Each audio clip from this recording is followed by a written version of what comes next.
দাদা, আজকে যে রাখি পূর্ণিমা, তোর জন্য আমি এত বড় একটা রাখি বানিয়েছি, তারপরে এই যে মিষ্টিগুলো আনছি, এই ফুলগুলো আনছি, তো তুই আমার জন্য কি আনছিস রে দাদা?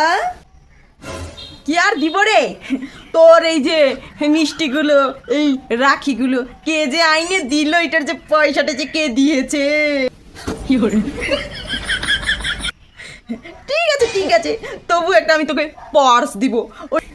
ঠিক আছে, পার্সটাই দিস। ওই পার্সের মধ্যে না তুই ভালো করে পয়সা জমাবি, ঠিক আছে? ওই জমানোর পরে ওই পার্সটা আমাকে পয়সা শুদ্ধ দিয়ে দিবি, হবে তো?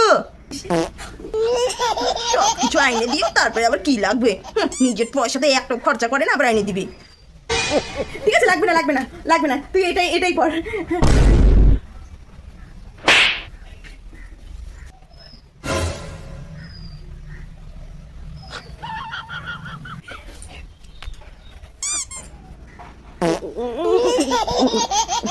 হয়েছে কি করে?